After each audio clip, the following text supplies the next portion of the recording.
Garden Man, and as I said, what can happen if you take a photograph and turn it into an animated GIF? Let's try it. So how do I save? I'll show you in a minute how do you do an animation. But even before then, since I have an animation done for you here, let me show you how to save it. Guess what?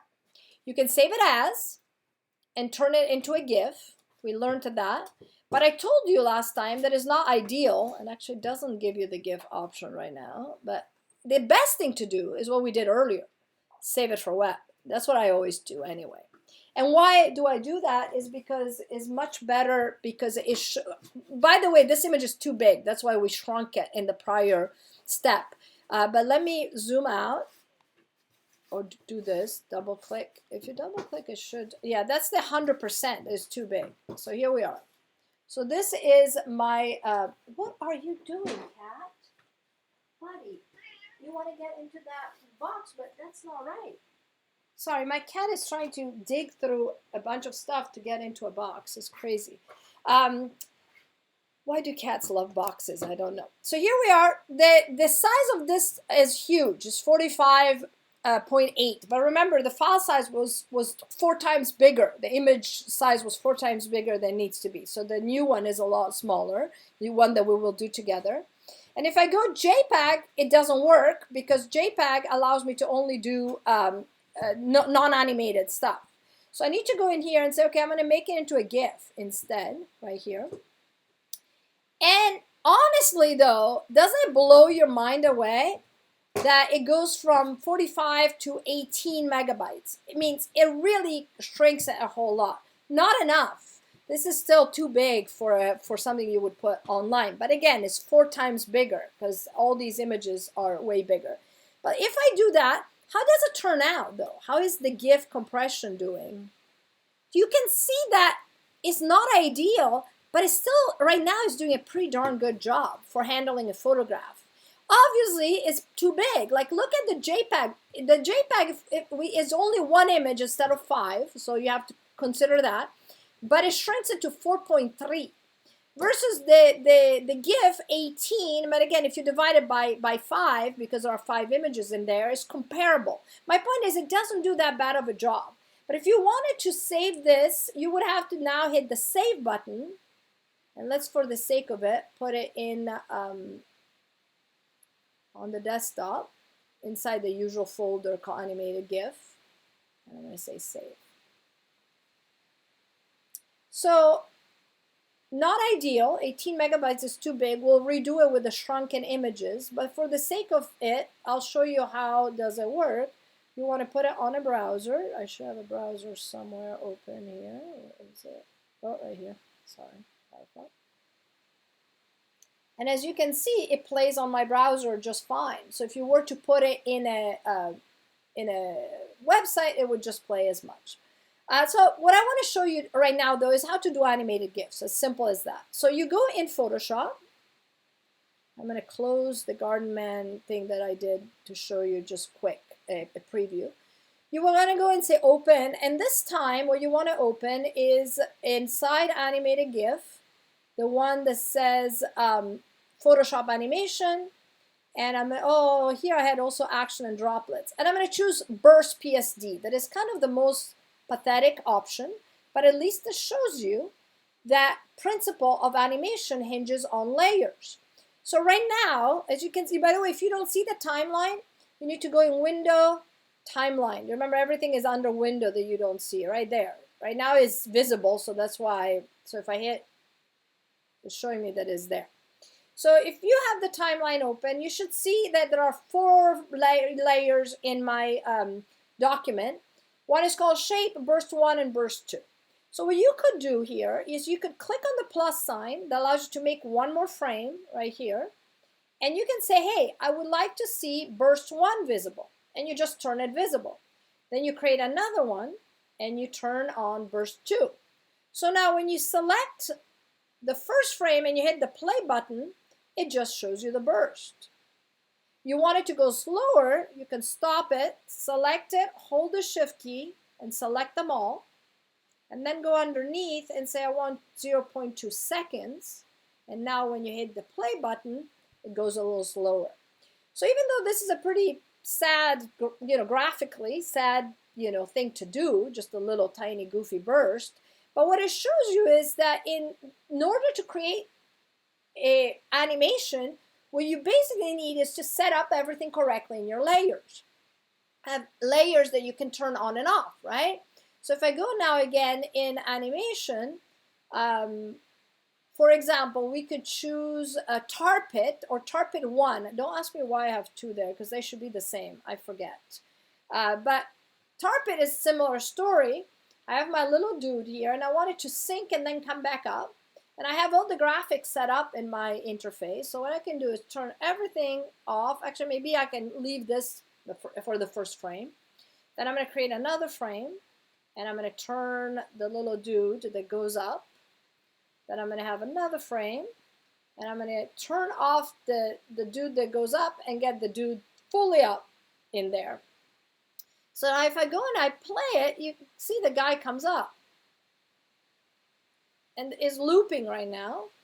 Another thing you can do is you say, hey, look, but I want to actually copy these 2 frames and reverse them, because that would be better if it's not looping. Let's say if I here, instead of forever, I say once.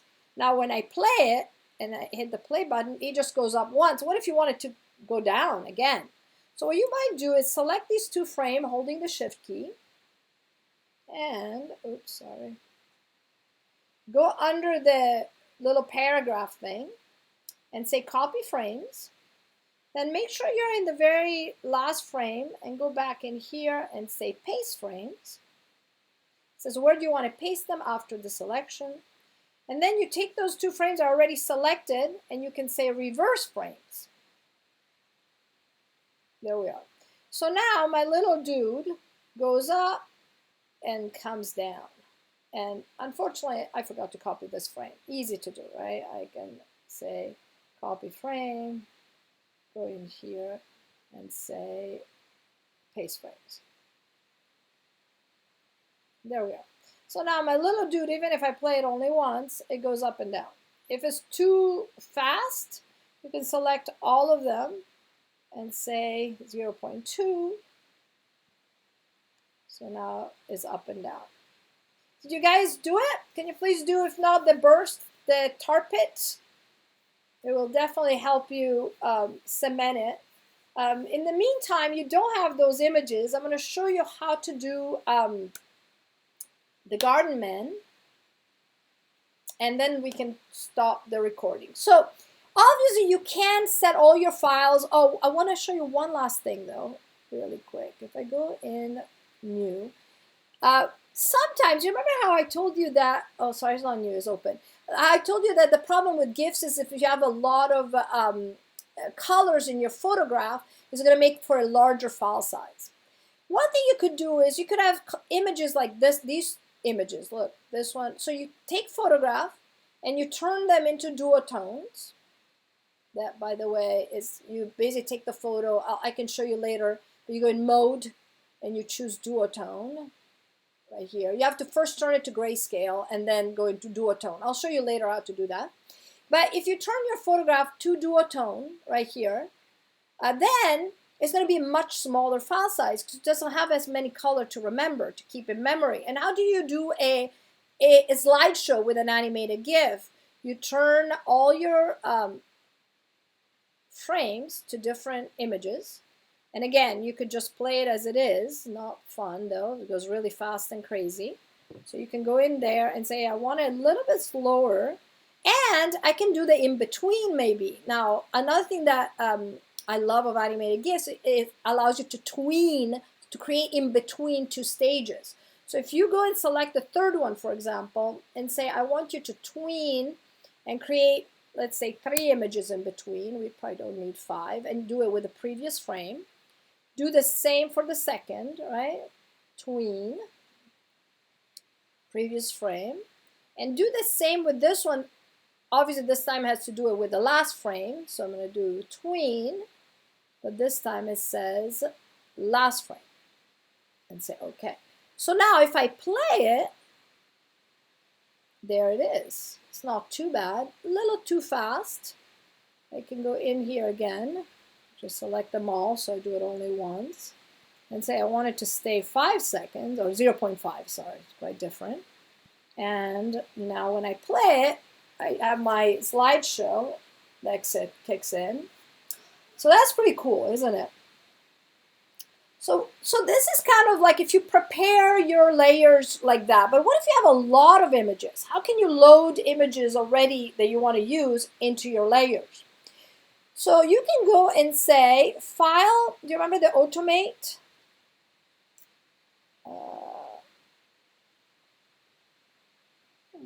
Oh, sorry, Script. This one is under Script and not under Automate. I apologize, I think. And is under Load Files from Stack. I apologize. So if you say, first of all, let me close all this. Now you got those. Oh, one thing I wanted to show you, though, really quick. I told you I was going to show you how to do a duotone. So let me open any files, like the Garden Man, for example. So what if I want to do a duotone of this image? First and foremost, you need to turn it into black and white. I'm going to unlock this. Do you remember that in 182 I showed you how you can turn it into black and white? You can go choose a channel, say which channel renders a better black and white, green or blue or red. That's one way. The other way is obviously the boring desaturate, that you have no control what it does. Or one I told you that I adore is calculation. You can do image calculation. And the thing that is cool about that one is that you can choose if you want to merge the green channel, for example, that looks already better, with the red one, or with the blue one, maybe. Pretty cool. And you can choose if you want to have it as multiply or lighten or what you want to have it as. I think multiply will do. Or if you want to have it multiply at 70%, so it's not as dark. So if you go with calculation, like I showed you, is really awesome how much you can play. And I'm not going to spend a whole lot of time playing here because the idea is to go into animation. Instead of new channel, another thing I love of this calculation is that you can do many of these and load them up. As soon as you leave this new channel, it will just make a new channel in your channel palette. And then you can choose what's the best one. Because I don't want to do that, I don't want to worry about the duotone right now. I want to focus more on the animation. I'm going to call a new document, and I'm going to say, OK. So I created a new document called Untitled1. And if I wanted to save it later on, I obviously want to do save as and name it something better. But now that this is a black and white image, and again, I'm going to, oops, what happened? For some reason, it does not let me unlock the background. That is odd. Let me see what happened. Interesting. Let me see if it still allows us to do the duotone. So once you have a black and white image, and maybe let me do a file save as, and so I have more power over it. It means I don't just leave it to untitled. I'm going to call it actually duotone. Perfect. And I'm going to, leave it in Photoshop Advanced. Save. Okay, so now I should be able to unlock it, right? Oh, strangely enough, it doesn't let me. That is so weird. It generally is not a problem. Let's see if it still allows me to do image mode. Gosh, duotone is grayed out. I don't know why.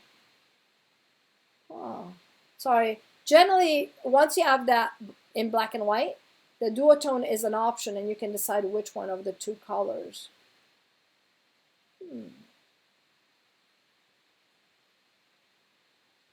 Let me figure out why I'm stuck in this place. I will show you how to do a duotone next time. As I said, it generally works like a charm.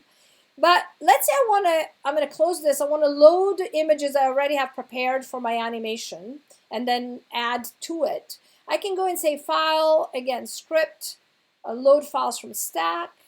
I'm going to go in a folder. In fact, I'm going to browse. It's best. And under Photoshop Animation, I know you probably don't, no, sorry, it's not animation, it is animated GIF. I have Garden Man. That's what I tried to email to you in the past, but you know, it didn't really work because OneDrive got in the way with the permissions. But you basically browse to the folder where you have all your files and you say open, and there they are. And then all of these will be loaded in the timeline. So I'm going to say, okay. Now, I want to show you also something interesting. So it actually is loaded in the, I apologize, I said the timeline, but it's in the layer palette. I want to show you that at the beginning, when you have a brand new file and you're loading stuff, you have this option here. It says create video timeline. What you really want to do is click on that little arrow and choose create frame animation, and then click on it. And now we're back into where we were when I did the demo on the tar pit and the burst, in which you have the first frame set up. So you obviously can, create a new frame and load this, or you can go in here and say make frames from layers.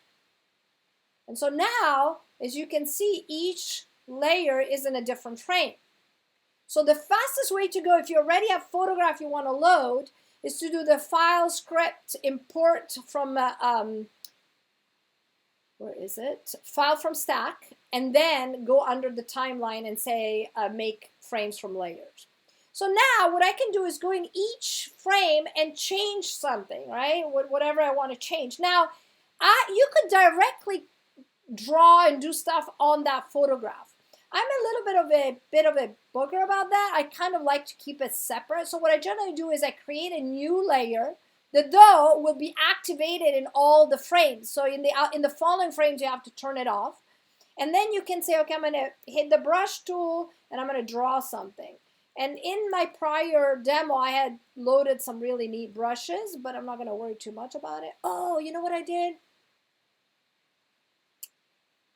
Oh no, it's good. I was checking that the image size is 1,000. I forgot if I had selected the Garden Man that was 4,000 in width pixels, but I actually got the right one.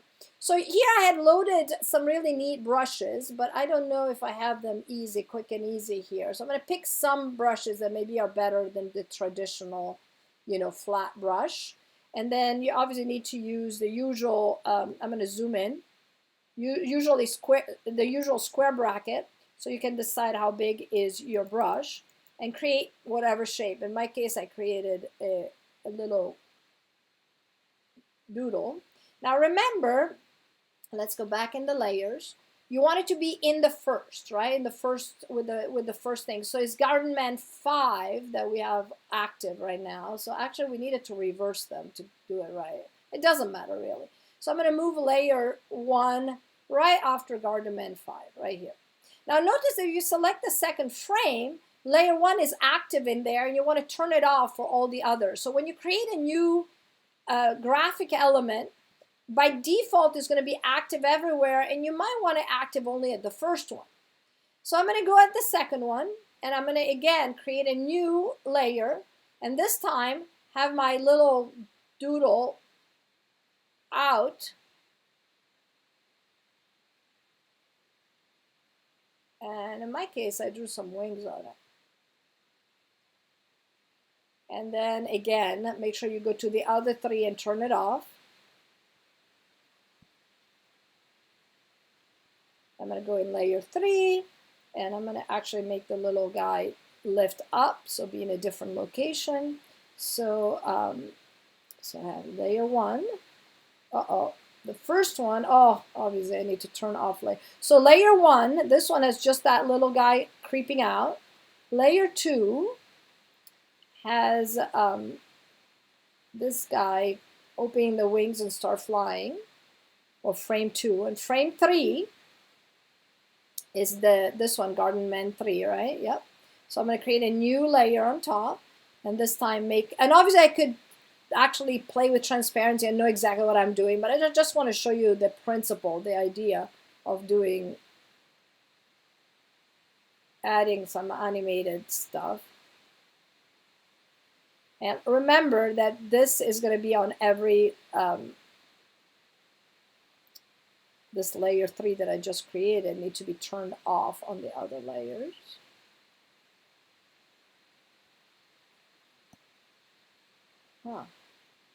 Needs to be just on this. And then you have, this one is the Garden Man.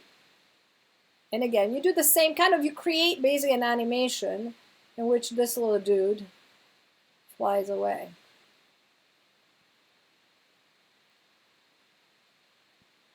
And again, go back to the prior layers and turn it off in the prior, I keep saying layers, but it's frames.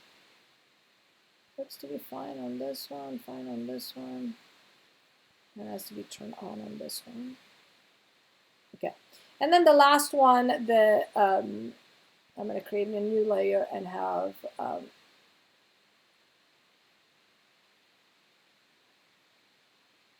the little guy disappear this way. Okay, so basically right now I'm going to fix the fact that in the other frames that guy might be showing. That would not be good. There it is. So now if I play it really fast, see, it does fly away. Too fast, obviously. So we have learned that we can kind of go in here and say I want it to stay 0.5. Now, what if I want this dude to have an eye that watches it? In that case, I would probably have to go in, and I'm not going to create a separate layer. For the sake of it, I'm going to keep it simple. So I'm going to choose a color so it's more visible, and then go in and paint the eye. Let me actually go and get a different brush, something more solid. You get the picture, right? That I don't even know if I need to do the eye following the dude. You get the picture of how you can do animation pretty easily in a way, just by adding layers and then choosing what happens in those layers. And this one hinges on the photographs. Let's see how big is now my file. If I do file, export, save for web, you remember it was 40 something. Wow, that's neat. That's pretty cool. It's a lot smaller. It's 1.6. It was 18 megabytes because of the story that the width and height of the image were so big, were 4,000 pixel by 3,000. But now that they're the right size, is only 1.6 or 1.7 really megabyte. That is much more manageable on a website. My point is, what I'm trying to convey in this lecture is that you can do all kind of things, and you can also move objects. Like if I want to go and say File New, I promise this is the last thing I show you. I'll make it small. Sorry guys, it's too big. Oops. Let's say 500 by 500, create. So another thing you can do is you can create a animation.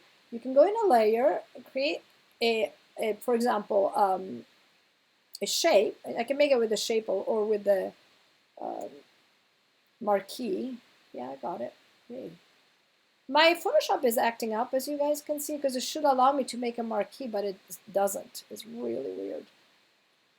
It's telling me that it doesn't have any pixels, but you generally, it doesn't have any content, but you generally can do the marquee and then put a color in it. So my Photoshop is acting up a bit, but you know what we're going to do? We're going to go around it and try, even though I don't see them here. Oh, shoot. I'm trying to look for shapes, but I cannot see it in my, so let me go in graphics and around. There it is. So I'm looking for this, for a shape. So I can create a shape of any kind, like we can look for something simple. I was trying to do an object and show you how you can move it, but I wanted something pretty basic. Again, I don't know why my Photoshop does not allow me to just do a marquee and fill it. It's being finicky. Like earlier I couldn't do the duotone. So there's a little bit of issues there, but no big deal. So I can create a shape like this flower right now. And let me go and I don't know why it is not allowing me to fill it with color either. That's interesting. Even though it says that it has a stroke, it's not really doing it. Maybe it is. Oh yeah, it does. So I can create a shape or like this one, and then go into my timeline like I was before. Hit timeline.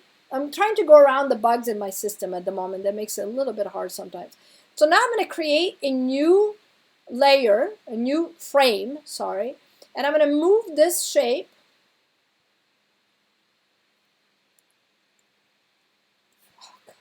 It's not letting me even move stuff. Gosh, it's so painful. Hard to believe how difficult it is. All right, now I can. I guess if I zoom in, it's easier. I was using the arrow keys though that are generally really a way to go, and it's not letting me. Okay, in the second frame, the flowers is here, and the first one is here. Second one is here. So now if I take this second frame and I go and do the tween, and specifies that it has to tween, for example, 5 times, and I make sure that I tween all the layers and the position, opacity, and effect. I'm going to say okay. So now when I play this, it moves the flower from one point to the other. So remember, you can also do motion and all kind of stuff with animated GIFs, no problem. I'm going to stop the recording.